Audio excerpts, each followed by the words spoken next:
అదే RTV app వార్తల్ని క్షణాల్లో చదివే అవకాశం ఉంటుంది. ఒక న్యూస్ పేపర్, ఒక టెలివిజన్ ఛానల్ మీ చేతుల్లో ఎప్పుడూ ఉంటాయి. ఏకకాలంలో 2 లక్షల రుణమాఫీ చేస్తానని కాంగ్రెస్ పార్టీ అధికారంలోకి వచ్చింది. అందులో భాగంగా పూర్తి స్థాయిలో రైతులకు రుణమాఫీ కాలేదని చెప్పి మొన్న 24వ తేదీ నాడు రైతులందరూ కూడా ఆందోళన చేపట్టిన పరిస్థితి మనకు తెలిసిందే.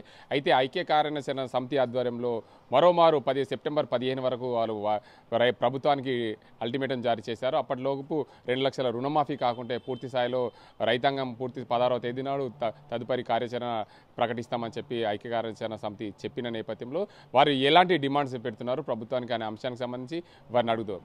చెప్పండి, ముఖ్యంగా మీరు అందరూ కూడా ఐక్య కార్యాచరణ సమితి ఆధ్వర్యంలో ప్రభుత్వానికి అల్టిమేటం జారీ చేశారు. 15వ తేదీ సెప్టెంబర్ వరకు మీరు ప్రభుత్వానికి సమయం ఇచ్చారు. దాని తర్వాత ఇవ్వకపోతే ఏం చేస్తారు? మొదట రైతాంగాన్ని కాపాడడానికి, రైతాంగానికి హామీలు ఇచ్చి అధికారం కోసం ఈరోజు తిరిగి దానికి అమలు చేయకపోవడంతో రైతు ఐక్య కార్యాచరణ కమిటీ ఉద్యమానికి శ్రీకారం చుట్టింది.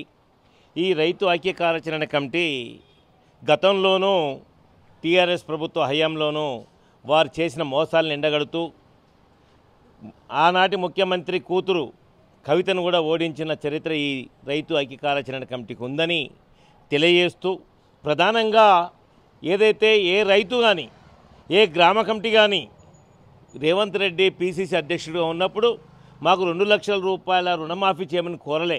కానీ తన ముఖ్యమంత్రి సీటు కోసం, అధికారం కోసం ఏకకాలంలో ఎలాంటి షరతులు లేకుండా 2 లక్షల రుణమాఫీ చేస్తాను, అదే సమయంలో 10,000 రూపాయలు ఏదైతే 2 పంటలకు రైతు బంధు పేరు మీద ఇస్తున్న రైతు బంధుని పేరు మార్చి రైతు భరోసాకు 15,000 రూపాయలు 2 పంటలకు ఇస్తానని హామీ ఇచ్చి, అట్లాగే పంటల బీమా, అట్లాగే రైతు బీమా చేస్తామని చెప్పి హామీ ఇచ్చి ఈరోజు ఏ ఒక్క స్కీమ్ని, ఏ ఒక్క పథకాన్ని 100% పరిపూర్తి చేసిన పాపాన పోలేదు వ్యవసాయ రంగంలో అని చెప్పేసి నేను గుర్తు చేస్తూ, అయ్యా 31 రకాల షరతులు పెట్టి 2 లక్షల రుణాల మాఫీ చేస్తానని చెప్తున్నావు.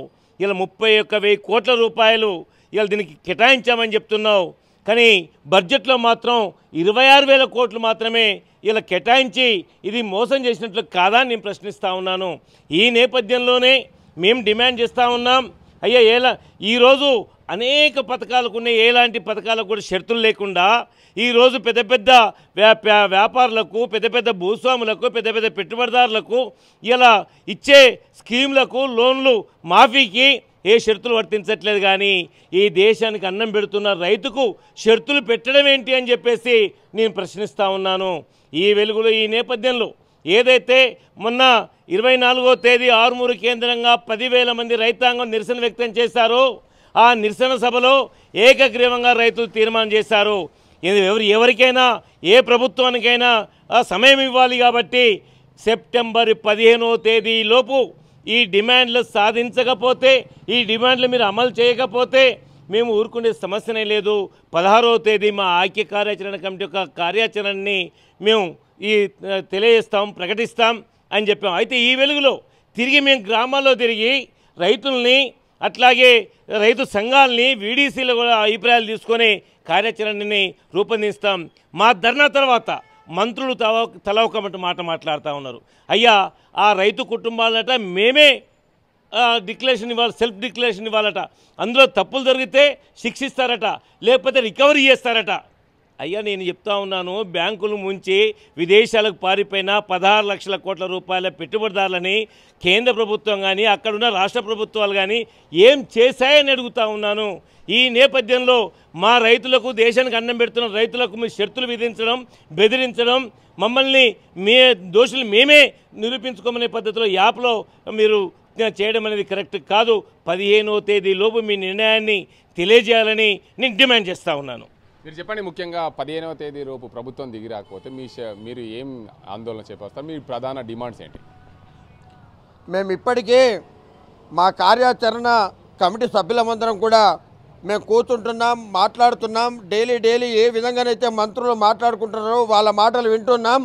అలాగే ఏ ఆఫీసుల చుట్టూ కూడా వెళ్తున్నాం, ప్రజల్లోకి వెళ్తున్నాం.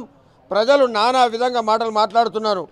మేము అడగందే రుణమాఫీ చేస్తా అని చెప్పి ఏదైతే రేవంత్ రెడ్డి గారు అన్నారో అది కనీసం మన అందరికీ వర్తించే విధంగా చేస్తే బాగుండేది. కొంతమందికి రుణాలు మాఫీ చేయడం, కొంతమందికి రుణాలు మాఫీ కాకపోవడంతో పండుగ అందరు చేసుకుంటుంటే కొంతమంది ఇళ్ళ పండుగ అవుతలేదనే ఊహతోని అందరూ కూడా చాలా బాధపడుతున్నటువంటి విషయం. ఇప్పటికైనా నిన్ను మేమేదో వేధించాలని ఇంకో రకంగా కాదు, గత ప్రభుత్వం కూడా రుణమాఫీ చేస్తా అని చెప్పి కేసీఆర్ టీఆర్ఎస్ ప్రభుత్వం మరి అందరికీ మొండి చేయి చూపెట్టిన మాట వాస్తవం. ఈరోజు నువ్వు కనీసము 2 లక్షలన్న దగ్గర 1 లక్ష రూపాయలన్నా కానీ వేసి మాఫీ చేసి తర్వాత నీతో బడ్జెట్ ఎప్పుడైతే రెండుతుందో అప్పుడు మాఫీ చేసినా నీ నెలవారు గారేమో ఈరోజు లేని షరతులు పెట్టి ఇబ్బందులు పెడుతున్నావు. నీ దగ్గర డాక్యుమెంట్స్ అన్నీ ఉండి కూడా అందరినీ కూడా ఏ ఆఫీసుల చుట్టూ మీరు వచ్చి సెల్ఫ్ డిక్లరేషన్ చేయాలని చెప్పి అనడం మాత్రం చాలా బాధాకరం. అవన్నీ మానుకొని ఈరోజు ఏ విధంగానైతే బ్యాంకులలో వారి ఖాతాల్లో డబ్బులు పడాయో అన్ని డాక్యుమెంట్స్ కూడా క్లియరెన్స్ మీ దగ్గర ఉన్నాయి. కాలయాపన ఏదందుకు మానుకొని రేపు రుణమాఫీ 15వ తారీఖు ఏదైతే ఐక్య కార్యాచరణ కమిటీ సమయం ఇచ్చిందో అంతలోపు ఒకవేళ కాని పరిస్థితి ఉంటే మేము ఒక 4 రోజుల మొదటి నుంచే ప్రజల్లోకి వెళ్ళి అందరినీ చైతన్యపరిచి 15వ తారీఖు దాకా చూసి 16వ తారీఖు నాడు మీటింగ్ ఏర్పాటు చేసుకొని ఆ తర్వాత మేమేమనేది మీకు అప్పుడే మేము ప్రకటిస్తామని చెప్పేసి నేను తెలియజేస్తున్నాను. మొత్తంగా చూసుకోవచ్చు, ప్రభుత్వం 15వ తేదీలోపు దిగిరాకపోతే పూర్తి స్థాయిలో 16వ తేదీ నాడు మా నిర్ణయాన్ని ప్రకటిస్తాం. రైతాంగం కోసం ఏదైతే 2 లక్షల రూపాయలు ఏకకాలంలో మాఫీ చేయాలి, రైతు భరోసా ఇవ్వాలి. లేని పక్షంలో రైతాంగం పూర్తిగా ఆర్మూర్ డివిజన్ ఆధ్వర్యంలో భారీ ఎత్తున ఆందోళన చేపడతామని చెప్పి ఆర్మూర్ డివిజన్ కేంద్రంగా ఏర్పాటైన రైతు ఐక్య కార్య సమితి సభ్యులు చెప్తున్న పరిస్థితి. ఇది ఇక్కడ పరిస్థితి. కెంపస్ అజింతో గంగారెడ్డి, RTV నిజామాబాద్. మరిన్ని వీడియోస్ కోసం ఛానల్ ని సబ్స్క్రైబ్ చేయండి. లేటెస్ట్ అప్డేట్స్ కోసం వాట్సాప్ ఛానల్ ని ఫాలో చేయండి. అండ్ లింక్ డిస్క్రిప్షన్ లో ఉంది.